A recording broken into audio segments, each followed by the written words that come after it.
Hello, everyone. Well, it is Wednesday, October 29th, 2025. It is my son, Thomas Edward Serlick's 18th birthday. He is officially an adult, so we are going to be giving a shout out to him at the end.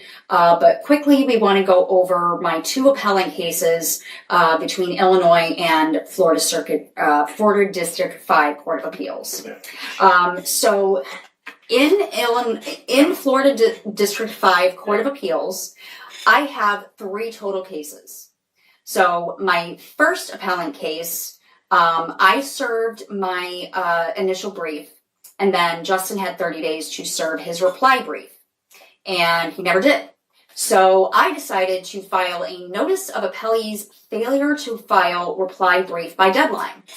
And so I did that with my first appeal, and now it's just sitting. It's just sitting there, just wasting away while my children are being held hostage for me.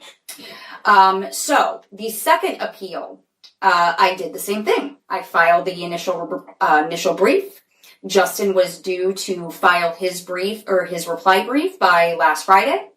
He never did. There was no extension for time by him. He's literally just completely ignoring these appellant briefs. So I did the same thing again. I filed a notice of appellee's failure to file reply brief by deadline. Can you go ahead and read that for them? And this was filed October 26th. On information and belief, and upon review of the docket for this appeal, the appellee's reply brief was due on or before October 25th, 2025, pursuant to Florida Rules of Appellate Procedure and the court's established briefing schedule. As of the date of the filing, October 26, 2025, no reply brief has been filed by the appellee, nor has any motion for extension of time or other pleading been entered requesting additional time or relief regarding said brief. This notice is submitted for the purpose of clarifying the record and confirming the absence of further briefing from the appellee prior to the court's consideration of the case. Basically, this is Heather's way of saying, he didn't file a response, let's get going on this, judges. Do your job. So, do your job. And unfortunately, even with that, the standard timeline on appellate cases apparently in Florida, they can take up to 180 days or 6 months, and there's really no actual deadline on them. So. Yeah. And then my third appellant case in District 5 Court of Appeals, I just got the notice of record on appeal. They send like a synopsis of it to you in the mail, and then that tells you what date they're going to officially electronically send over the docket. And so that's like November 3rd or 4th, and then you have 10 days from when they receive the docket from Circuit 7 to file your initial brief. So that is coming up next month in November. All right, so switching to Illinois District 2 Court of Appeals. Which has totally different procedures from the appellate Absolutely. Court, which has been a learning experience for you. It is intentionally more complex. I can definitely tell you that much. And some of it is just stupidly redundant. Yeah. So, so you understand what we're talking about. In one of the pro se books I have that I spiral bound, it tells you step by step what you need to do. So step 1, file the notice of appeal, which I did. And then it says within 7 days after filing the notice of appeal, you must 1, serve the notice of appeal on the other parties. They were served the same night I e-filed it. And 2, file a notice of filing with the clerk of the appellant court and include proof of service that says you have sent copies of the notice of appeal to the other parties or their lawyers. So that is literally called a notice of filing. And all the other forms are standardized. So you can go to Illinois' website, find the form you need, fill it out, print it, scan it, whatever, and then e-file it. This particular nonsense one does not have a standardized file. So you have to type it out. So notice of filing, please take notice that on this 26th day of October, 2025, the undersigned has filed the following documents with the clerk of the appellant court, 2nd District, via e-filing. Notice of appeal and proof of service emailed and e-filed on October 19th, 2025, and accepted on October 20th, 2025, to Justin Derek Serlick and his attorney, Will Traveris. See the attached email proving they were both served on October 19th, 2025 with the notice of appeal. This notice of filing was filed within the 7-day required time frame, dated October 26th. So the same night that I e-filed the notice of failure to file the appellee's reply brief, I filed this into Illinois. So I even had it notarized, so it's legit. And then behind it has the copy of the notice of appeal proving that that was filed, but I have a case number, so obviously they know that. And then I also included the printout of the email I served them, service of court document, please see the attached notice on appeal on the October 8th, 2025 dismissal. And then, of course, the letter from Illinois Appellate Court, 2nd District. The notice of appeal in the above case was received and filed in this office today. This appeal has been docketed as case number 2-25-0481. And then it tells you you've got 14 days to do the docketing statement. It's got all the official timelines that you have to follow. Yeah. So, what is a docketing statement? I was having a hard time understanding what the heck this is for. I'm sorry, I'm reading a comment. Is that just could he be brought up on criminal? Yeah, that's a good question, Rashim.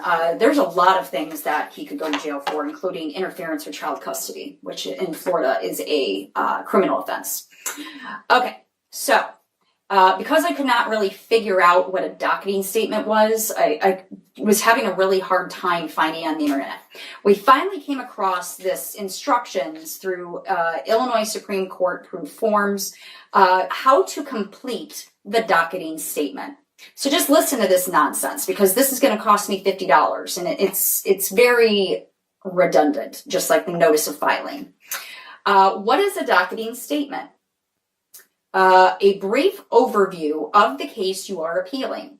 It tells the appellant court and all parties that you have taken the first steps to file your appeal. Doesn't that kind of sound like the notice of filing that I already did? Yeah, it's redundant. Yeah. All right, and with the docketing statement, you must include the following forms. Docketing statement form. This form tells the appellant court that you are appealing a trial court order or judgment. Request for preparation of record on appeal. This form is used to ask the trial court clerk to prepare the court file for the appellant court. You must request the complete court file and give it to the appellant court. And then third, another form. Request for report of proceedings, transcripts. This form is used to ask the court reporter to print a report of everything that was said in the trial court. If the court hearing or trial was not recorded, then you should either file a bystander's report or agreed statement of facts form. Where can I find the forms I need? You can find forms at ilcourts.info/forms. What cost will I need to pay to file an appeal? You must pay a $50 filing fee to the clerk of the appellant court when you file the docketing statement. The deadline to file the docketing statement is 14 days after you file the notice of appeal, so that would be this upcoming Sunday, but I plan on getting this done by Friday or Saturday the latest. How do I fill out the docketing statement? And then it literally has, this is step by step. Yeah, this is like 3 or 4 pages, so it's literally telling you section by section how to fill it out. It just sounds like a whole bunch of nonsense to me. So that is my 2 current appellant cases that I'm dealing with. So there was a comment. Kelly Doyle had a comment. She's basically, been following you, it looks like, for a little bit. She did ask a question at the end for you to say how you lost your children and can't get them back. Yeah, well, we'll just read it. If you're listening to the podcast version of this, you only hear audio, you don't see visual. So Kelly Doyle, I am sick to my stomach over this. It's none of my business, but I can't even comprehend how you cannot see your children. Mm-hmm. It's a valid concern. You have no background of violence. You're intelligent. You're smart. Oh, thank you. You got a beautiful house you live in. That's all on Pete and his mother. You've made it home, so. And 1 sentence. Tell me how you lost your children and cannot get them back. Let me do this. Yeah, you go ahead, because I'll pull some of the emotion out of it. So the short version of the story is quick and dirty. Heather had full primary custody from her 2013 divorce up until 2020. In 2020, Heather finally fully broke free from her controlling ex-husband who had been living with them for 7 years following the divorce.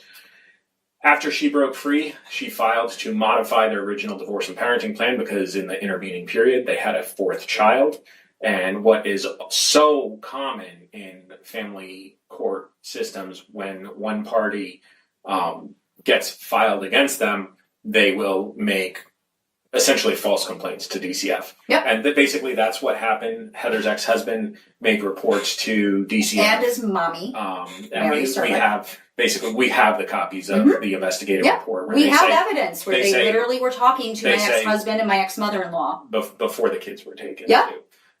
So they basically use the line that Heather had mental health issues, and here we are 5 years later in the course of it with no psychological report whatsoever. Yeah, it was just them. It's hearsay. It was just them saying that after all of this started during COVID, and then when the kids were shipped to Florida while the proceedings were going on, and then Heather missed a court hearing. Justin's attorney took advantage of that, had the judge sign off on essentially a 3-page order giving Justin 100% time in decision making, and that court reserving Heather's rights to essentially and that court zero. did not have jurisdiction to do anything because Justin and I were both Florida residents. And the three youngest kids were all Florida residents as well, and the order was the custody was specifically for the 3 youngest. So that's where we are. That was in, April 27th, 2022. And he's been hiding my children behind that 3-page order, holding them hostage while demanding ransom, aka 60% of my teacher's salary, while he continues to hold them hostage. And, the reality is, we've got emails that Justin sent to Heather's prior attorney where he said Heather can see the kids when she pays child support. Well, Heather has been paying child support, and they're still refusing Heather to be able to see or speak to my oldest son just turned 18 today, and this is now the 5th birthday that I have missed with Tommy. Because they are literally hiding my children behind this ex parte, void ab initio, highly illegal order. Here's the thing, let me clarify, because there's been some contention about Heather using the phrase that they're hiding the kids. We know where Justin lives. We know where Justin's parents live. So conversely, we generally know where the kids are. But because of this order, if Heather were to show up, at either of those houses to try to see the kids, they call the police and they wave this order in front of the police. And then Daytona and then the Beach, police say, PD, there's nothing we can do. You have to. We can't do anything.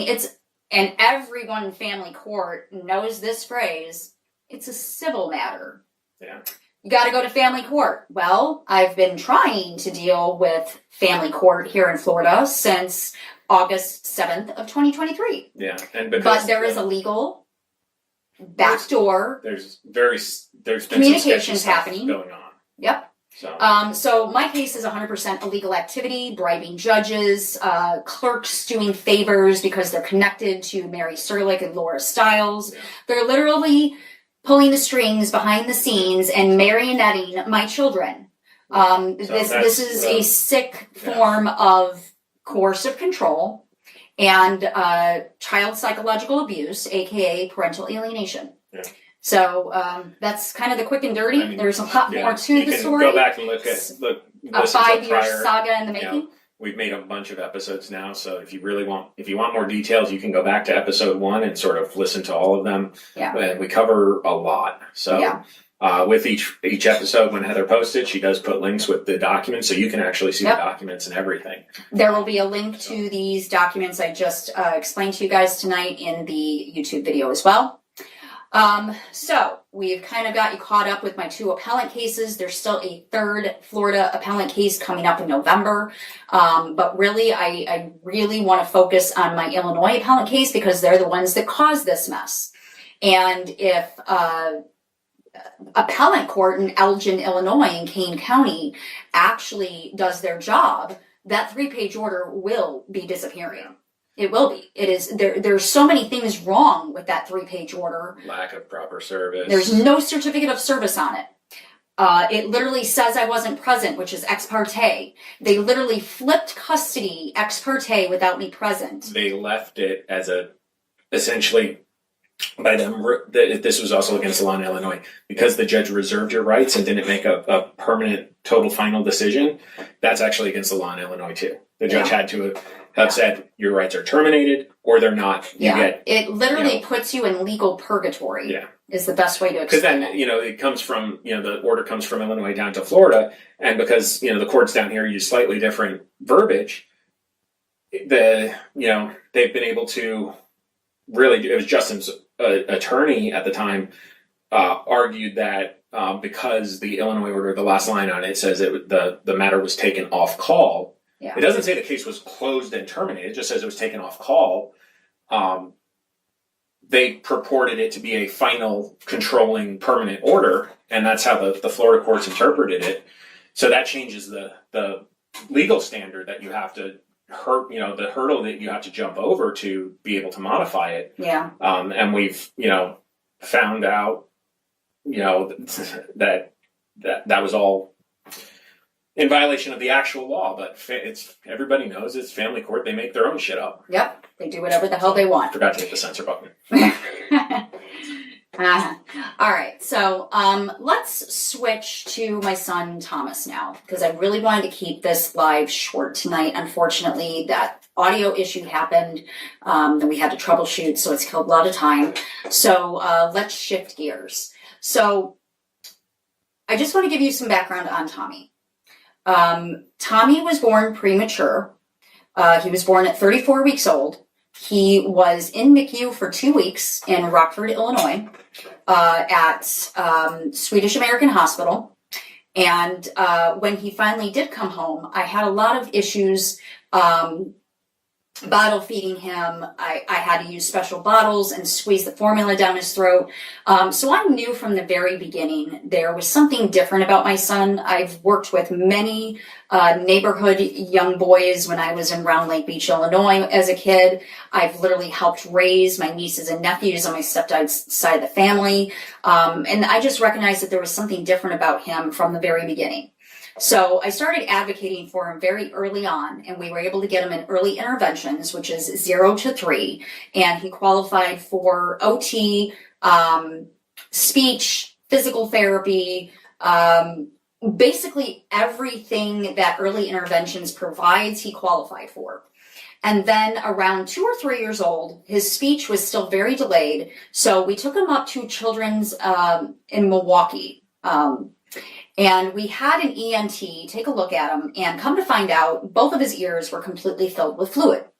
So we had the ENT drain his ears, put tubes in, and then, I kid you not, we walk out of the hospital and he's speaking clearly. So a lot of his speech delays had to do with his hearing issues. Now, I'm deaf in my right ear, so I know all too well what it feels like to not be able to hear. So I'm just glad that we were able to figure that out so young. So then we started evaluating his developmental delays.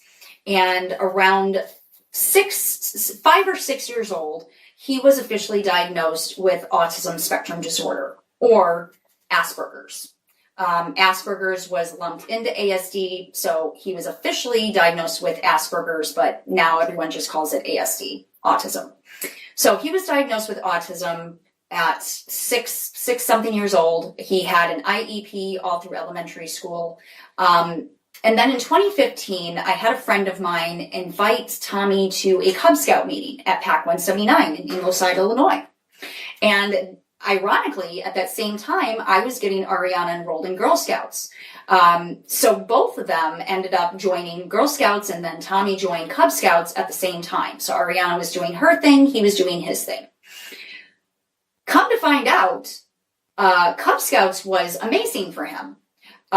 He was able to be involved with so much, an insane amount of things in Cub Scouts. And then in 2019, he crossed over from PAC 179 to Boy Scout Troop 188 in Lake Villa, Illinois. And as a first-year scout, he was inducted into the Order of the Arrow in a very large troop. The weekend before all 4 of my children were kidnapped from Kitty Cottage Daycare, October 8th, 2020, Tommy was literally doing the induction into Order of the Arrow at Camp Picaro in Wadsworth, Illinois, where he had to sleep under the stars with just a sleeping bag. He wasn't allowed to eat dinner the night before. And then you go to Camp Picaro for the day and you do a bunch of work around the campground. And the point of that is to teach them about being grateful for what they have, understanding that there are humans out there that don't have a home, don't have food. And it's really a good way to teach them about appreciation and giving back to communities. So he was literally going through induction into the Order of the Arrow when he was kidnapped by Jessica Lyman of Waukegan, Illinois, DCFS, along with his 3 other siblings. After he was taken, I lost any and all contact with all of my children. He had a cell phone that was in my name. Ariana had a cell phone that was in my name.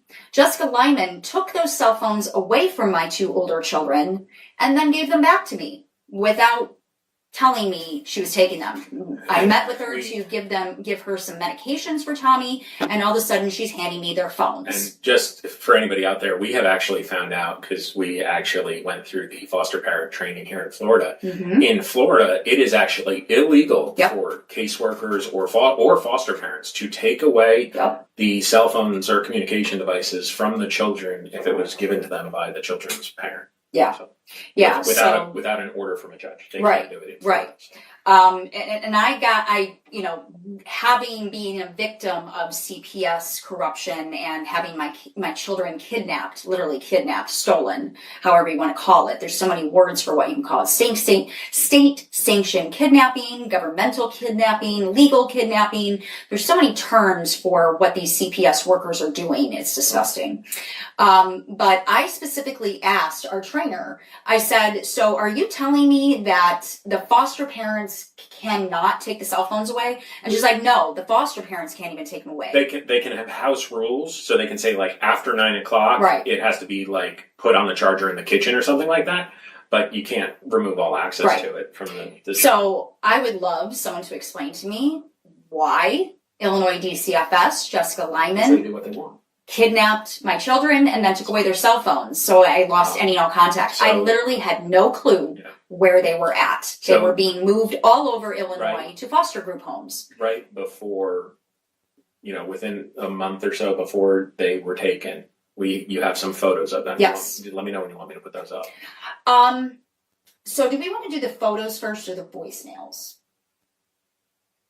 It's up to you. Okay, let's do the photos first, because these photos are literally within a month of them being kidnapped. So I want the world to see what my children looked like right before they were kidnapped and literally disappeared, vanished from my life as their mother and sole legal custodial parent. Tommy, who turned 18 today. Yep. He's in the blue shirt in that photo in the middle there. Yeah, all four of the kids smiling, happy. This is at Culver's, and then this was at the pool. We always had a pool at my house in Fox Lake, and they were upset. See, it's rotating too fast. He likes to put sud bubbles on himself, and he is like, Mom, please take a photo. I want to see what I look like. This is Tommy and Ariana on a bench waiting for the school bus. COVID was in full swing in 2020. We had a lot of weird restrictions. And then this is all four of my children at the Fox Lake Bridge over the duck pond, just down the road from our house we lived in for 9 years. And that's really like just the last good memory you have of the kids. And when you think about them, that's how you see them. And it's interesting, when I work on my PhD in psychology, once I get there, I definitely want to start researching what I'm going through. So I would imagine my memory and my thoughts are very similar to a comatose patient when they wake up. So you go into a coma, you're in the coma for months, years, whatever. You obviously have no memory of what's been happening in the meantime, and then you wake up and your whole world has changed. Everything's different. Everyone's older. Maybe people passed away while you were in a coma. life changes happen. There's so many possibilities. So think of what happened to my children and being kidnapped from Kitty Cottage is basically me going into a coma October 8th of 2020. And I really haven't woken up from it yet. No, because you haven't been able to have right. meaningful In my brain, my son Tommy still looks like this. Now, I obviously know he does not, but I have not had any contact with him since he was kidnapped. No phone calls, no Zoom calls, nothing. He just vanished with no explanation as to what happened to him. Now, after the DCFS cases were closed in Illinois, and Judge Morosin of Illinois Circuit 19 said, it's Florida's problem now. He had, I lost my train of thought. He had asked, if he was going to be sent down to Florida. And I told him I didn't know. And this was in the one therapy session that we had through Camelot Care, who was literally controlling all of this since they were kidnapped. Elizabeth Tevis. Camelot Care was the licensed private agency contracted with Illinois DCFS. Yeah. So I lost all contact, and the next thing I know, he's being shipped down here, along with Bianca and Charlie, and Ariana stayed up north, my oldest.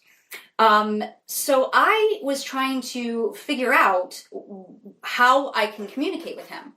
So when I finally got access to their grades through my second attorney, Rick Brown, I was able to gain access to his grades at Mainland High School. Okay. Unbeknownst to me, Tommy had a 1.0 for over a year and continued that 1.0 GPA all of last year. Yeah, the last grade he legitimately passed, I think, was eighth grade. Middle school. 8th grade was literally the last grade he was successful with. And I'm not even shocked, because what I found out in that final report that Illinois DCFS sent me was that he had a completely different experience in Illinois DCFS foster care than his siblings did. Ariana was cherry-picked to live with a wealthy family, David and Christine Hart of Des Plaines, Illinois, and she was going to Maine West High School, which is one of the top schools in the entire state of Illinois. Just to give you an idea, this high school has a water polo team. She was on water polo and fencing at Maine West with David and Christine Hart, while they're making money off of her. And everybody else is making money off of her. She has no idea. None of my kids have any idea that they have been moneymakers for all these supposed trusted adults. And then Bianca and Charlie were sent off to a different foster home. Bianca and Charlie were in Oswego, Illinois, with the only thing I know about her foster mom is her name is Miss Courtney. I don't know what the woman looks like. I've never seen her. They did not have communication with you at the time? Just a few times that I was in a Zoom video with Bianca, she would say, Miss Courtney, Miss Courtney. Okay, well, your foster mom must be Miss Courtney. I literally had no clue what this foster mom looked like. And then come to find out, situation was different. Tommy could not be placed immediately in any foster home because of his behavior. Well, go figure. He's autistic. He has sensory processing disorder. He has emotional irregulation. So you take him away from everything he's ever known, and you throw an autistic child into a state of survival. And that's essentially what happened. So I found out that he was sleeping on the floor of the Waukegan, Illinois DCFS office for almost 2 weeks. And then he was finally placed in a home. But then they kicked him out of that home because supposedly he poisoned their dog. He was what, 12? 13? Yeah. Because Ariana was 14, so he would have been, they're literally 13 months apart. So he gets kicked out of that foster home. Then come to find out, he started being bounced from group home to group home all over the state of Illinois for over a year. So they literally take my children away from me in a stable environment where they're in scouts, they're in school, they're straight A honor students. Incredibly, I mean, Tommy, when we have the chance to talk. I've got all of your Boy Scout stuff, all of your merit badges that you worked so hard on, your Order of the Arrow, you know, everything scouting. I still have all of that because I know it meant the world to you. And all of that was stolen from you October 8th of 2020. So I have kept all of that all these years. So, he was literally trafficked all over the state of Illinois when he could have easily been living with me in my rental house in Round Lake Beach, Illinois. The records are not full or consistent with where he actually was the whole time. I mean, there's gaps. Yeah. From what you got. It's crazy. You had signed a lease on a rental home in my hometown within a month. Yep. Within a month, I had my own home. And prior to that, I mean, it's not like you were living on the street. No. This was COVID was going on. There was a housing freeze, and you were working with a couple domestic violence shelters. They had placed you in hotels. So you and the kids were staying in some pretty nice hotels. Holiday Inn in for Gurney. A little while. Gurney Holiday Inn, which is literally right next to Six Flags Great America. And then Candlewood Suites, which is like an extended stay. And it's like a 1-bedroom apartment. And then over the summer, you had a kitchen, a fridge, a dishwasher. It was great. Over the summer, because the kids lost out because of COVID, they lost out on their Boy Scout and Girl Scout camps were closed for 2020. So they were upset. What you guys did was actually really cool. Well, and here's the thing. It was Tommy's idea. He literally came to me and said, Mom, everybody's RVing right now. Can we get an RV? I'm like, Tommy, I have a Dodge Grand Caravan. I can't tow an RV with a minivan. This kid, the resourceful kid that he was, he literally started going on Facebook Marketplace and found a pop-up RV that I could tow with my minivan. Theoretically could tow. Well, I mean, you were right up to the max capacity. You got to remember, though, we weren't planning on touring the country. No. We were literally just going to the border of Illinois and Wisconsin to one of the campgrounds locally, just so they could have the experience of still camping, because they went to resident camp every single year for over 5 years until 2020. When the pandemic hit and Girl Scouts and Boy Scouts shut down all their resident camps. So you guys spent the summer in the pop-up RV, and I'll say, so we still have the pop-up RV. Mm-hmm. It's out in front of the house. You know, it's actually pretty impressive. You know, I never really knew much about pop-up RVs. Neither did I. And until Tommy found the thing. When this thing is fully set up, there's quite a bit of space inside. Yeah. You know, it's got a king bed on one side, a queen bed on the other. The dinette converts to a full bed. It's got a full kitchen, shower, bathroom, toilet, flushable toilet. I mean, it's decked out. It's not bad. Here's the thing: it was originally listed on Facebook Marketplace for $10,000. When we went to look at it, Tommy happened to notice that the frame had a Boy Scouts of America logo on it, and he pointed to it, and he's like, "Who's the Boy Scout?" And the husband and wife was like, "Oh, our boys just graduated high school and they're all Eagle Scouts." And so Tommy got so excited because, again, Scouts was the best thing that could have ever happened to him with his autism and, you know, getting him socialized and getting him less introverted and more extroverted. And then, of course, just being active as a child with, you know, special abilities. So when they found out that we were a big Scout family, they literally took $3,000 off and only charged us $7,000.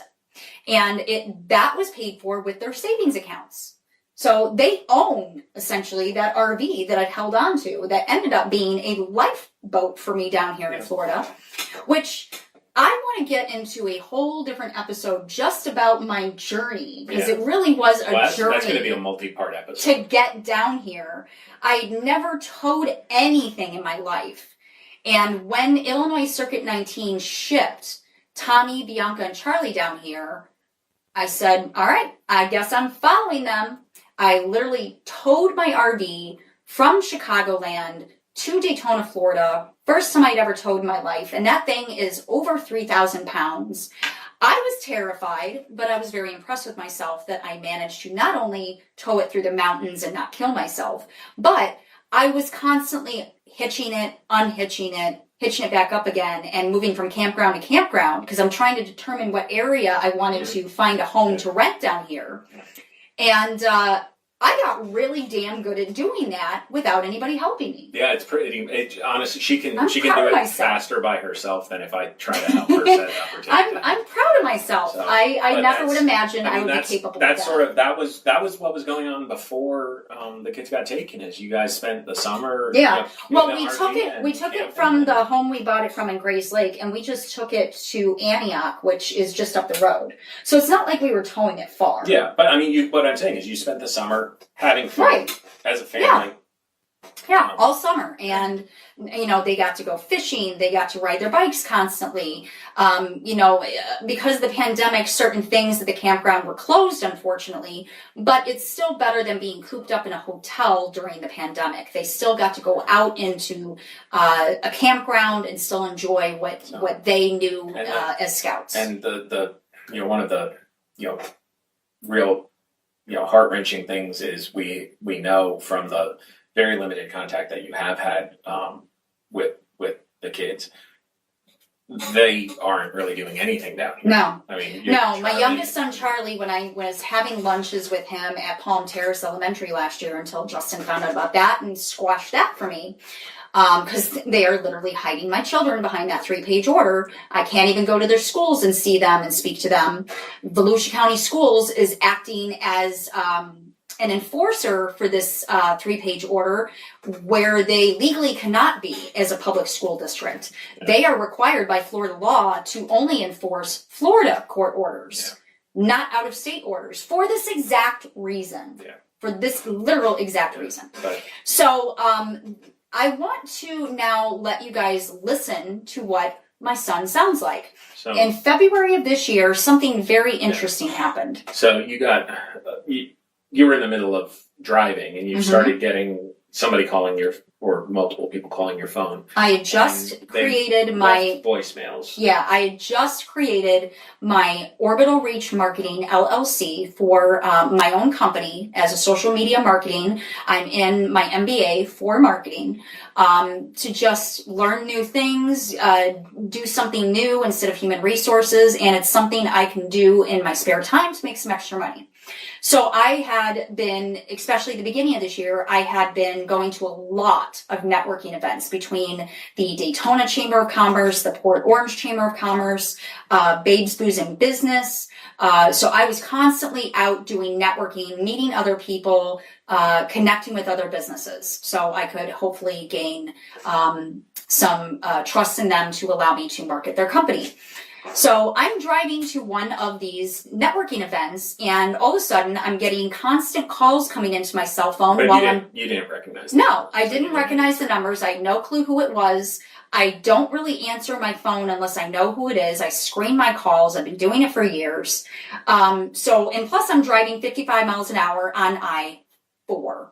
And I-4, if anybody knows, in Florida is not exactly the safest road to be driving on. So I just don't distract myself on I-4 at all.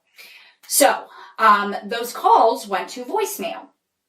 My children left me a series of 3 voicemails this year, and I want the entire world to hear them. They have been on my Justice for the Serlick Children YouTube channel since this happened in February. It's got its own playlist folder, but now I want to play it on Facebook Live and for my podcast so people can listen to the sound of my now 18-year-old son's voice. So, he was 17 when he left these messages. They're conflicting. Yeah. It sounds like they want to talk to me, but then in one of the voicemails, they're literally saying, I don't care about them. Yeah. And we figured out through some investigation that Ariana was at Mary and Ira Serlick's house with her car. Well, in some of the voicemails, you can hear all 4 of the children. Yeah. They were all together. So they were all together. So you would speculate that they were all at their grandparents' Mary and house. Ira's house, and they were being manipulated into calling me to try to get me to answer the phone to, I'm guessing, try to set me up for something that they could use in family court against me. Yeah, but that's, we'll play the clips here, and they are, they're confusing. It's troubling to hear because it's really hard to get the full context and tone because one, because of the autism, so there is a little bit of a communication issue. Now, I do want to say I have absolutely tried to call these phone numbers back. I've absolutely been trying to text them. Tommy has 2 different emails I'm aware of. I've been trying to email him, so it's not like I got these voicemails and I've just been ignoring my alienated kids. I have been trying desperately to communicate with them ever since these voicemails. One of the numbers that you got, you've been sending messages to both those phone numbers this whole time. And you just got, it was like they unblocked you and you got a couple of responses. Threatening to kill me. Well, it's supposedly from Bianca, but again, there's no way of knowing. There's absolutely no way. Because we know that Mary Serlick and Laura Stiles have created fake profiles. Facebook profiles, literally create one after another emails. Like I just got an email from Laura Stiles out of the blue. Check the video from last or night. Mary Serlick, one of the 2 crazies. So you're going to see and hear in these voicemails that it's very, very obvious my children are being lied to and alienated and manipulated. And this is child psychological abuse. The full reality is, Heather has a loving home. We have space. We've got individual bedrooms for the kids. We've had 2 completely renovated and repainted bedrooms ready for my children for over 9 months now. And then we have the sort of up here in the loft that we've turned into the podcast studio. This can easily be a 3rd separate bedroom. Yep. We've got a guest bed up here already. So let's pull these voicemails up and hopefully is the audio connected properly? We'll find out. All right. I'll let you drive. Okay. So. All right, so we're going to pull. So this is on my Justice for the Serlick Children YouTube channel at Justice for the Serlick Children. So you can find this on YouTube. And there are plenty of playlists. I've been keeping things very organized. This is basically a record of everything I've been doing for the whole world to see. This entire YouTube channel is nothing but evidence of what I have been screaming from the rooftops. So we're going to go into the voicemails playlist. And then we're going to play them in order. And hopefully this works right. Is it playing? Let me see. Yeah, we've had some audio. Should I just play it from my phone? Just put it in the microphone? Yeah, that's probably this is going to be the quickest way to do it. All right, give me 1 second. Pull up my YouTube. And I'm just going to play them into the microphone. On my YouTube channel, when you go to this playlist, I had merged it with a photo so you can see a photo of my children and get an idea of the voices to a face, which is why I wanted to share it that way. Listen carefully. You'll hear all 4 voices between them. Playlist, view all. All right, voice clips. Your kids would Sorry, that's the 3rd one. They're in the wrong order. Hey, your kids would love to talk to you, but you took down grandma for some reason. We're trying to talk to you, Mom. I would love to get to understand you better. At least close, you seem like a really intelligent person. I would love to talk to you. Oh, and Bianca would love to too. We've seen all your posts. Gosh, it's great, actually. You look like you do so well for yourself, actually. It's great. Can't wait. Oh, I think I should talk to Pete, though. Maybe he'll actually listen to us. But yeah. That's it. Heather? Now, hey. Did you hear that, Heather? That was Charlie at the end, calling me by my actual name and not Mom. Yeah. And I will say, so Tommy, in that first clip, he made a comment of, oh, maybe you should talk to me. And I've tried to. I've sent him messages to the phone numbers and to his emails. So, Tommy, if you have me blocked, go ahead and unblock it and look at the messages. And you're an adult now. You can do whatever you want. All right. This is voicemail number 2.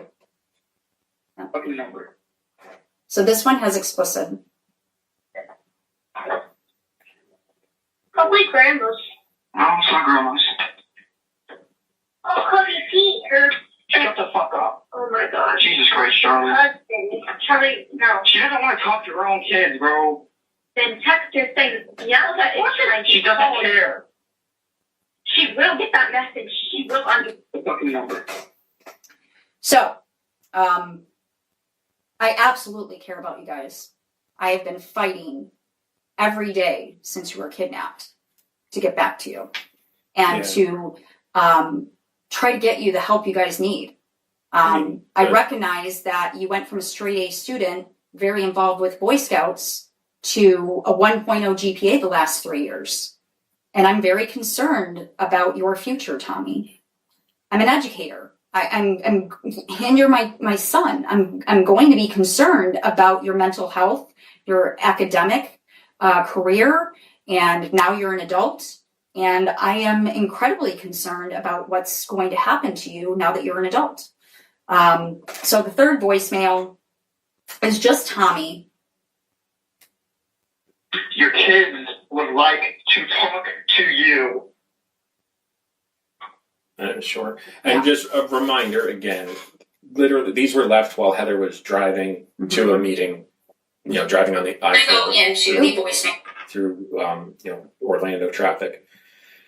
And I mean, the reality is, when the kids are there saying that, Heather doesn't care about them, could not be further from the truth. Now that you're an adult. Sorry. It's, that's why I don't like using my phone. The reality is I can't tell you how many nights I've had to hold Heather while she's crying, because of, a memory that she had of the kids, or just, her feelings on the situation and hopelessness on where things stand right now. Heather, the kids have her phone number. She's tried calling the numbers that we have, but I've tried sending them cards. We don't know. I've tried sending them letters. They've got. I've tried getting notes passed to them when I was, able to see Charlie at his school and have lunch with him. I don't know how else to try other than Justin Serlick stop holding them hostage.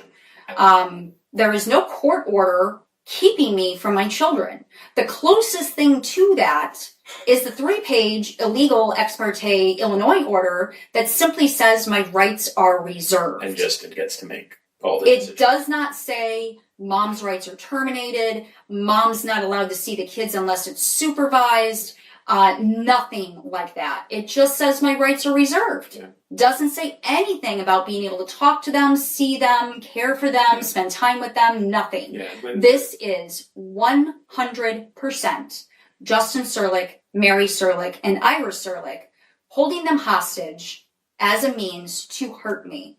They cannot hurt me directly anymore. They are using my 4 children to hurt me instead. And that is the sickest form of child abuse possible. They belong in prison for what they are doing to my 4 babies.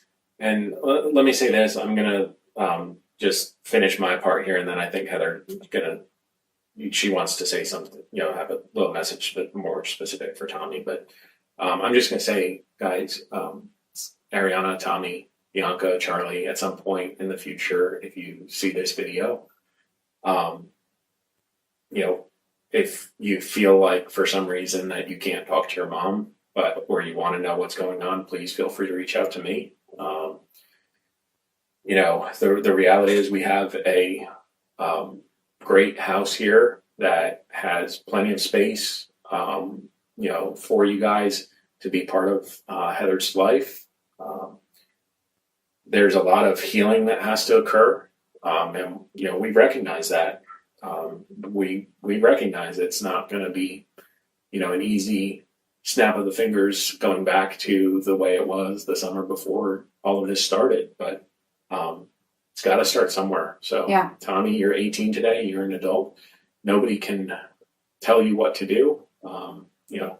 Please, if you feel like you'd like to reach out and, get information about what really happened, you deserve to know what the real truth is. Yeah. And that's why I've been documenting everything. That's why I started this podcast back in March, to just expose all of it. put all of this under a microscope for the world to be the and jury. just overall to make a permanent record of your What I've been been trying to do, which is just see and speak to my children. Everything else can be figured out later, but there's no reason why I cannot see or speak to my children. This is 100% Justin trying to hurt me because I guess don't want to live with them anymore. Go ahead and talk to Tommy. Yeah, so Tommy, happy 18th birthday. You are now an adult, just like your older sister Ariana. I love you so, so much. I can't even imagine what you've been through. I have no clue what you've been told, but it's very obvious you're being lied to and you're being abused. You are a victim. You're being abused by Justin, Mary, and Ira Serlick. You are a victim. And I pray that you someday figure out what they are doing to you and your siblings and you break free. And I pray that someday you will come and ask me for the truth and I will have all of the court documents. Everything on the internet is fully accessible to you. I am not in any way lying about what has transpired the last 5 years. I have all the court documents. I have all the photos as evidence. I have been documenting everything with the intent to give it to all of you someday when you're old enough to understand what has been done to you. You deserve justice for what has been done to you, Tommy. When they kidnapped you and then trafficked you all over Illinois, everyone was making money off of you.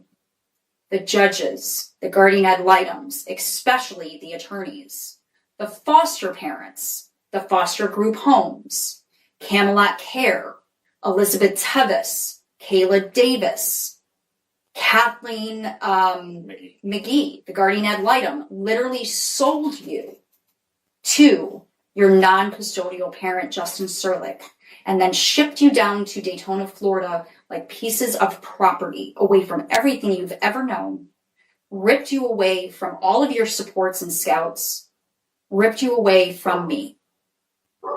And I am so, so sorry. I'm never going to even attempt to imagine what you've been through. I just hope that someday you recognize what has been done to you and you, now that you're 18, seek justice for what has been done to you. You have the ability to go to federal court, just like Ariana, and create a 42 USC 1983, 1985, and 1986 complaint against all of the people that made money off of you while you were being abused. So with that, I hope you know that I've never stopped trying to get back to the four of you. I've never stopped wishing that things could be different. And I've never stopped praying that someday you will heal from what has been done to you. Because you didn't deserve any of this. And this was not my choice. And I will be here for you when you are ready. Happy birthday, Tommy. You are now an adult. You have the ability to make your own choices now. I love you.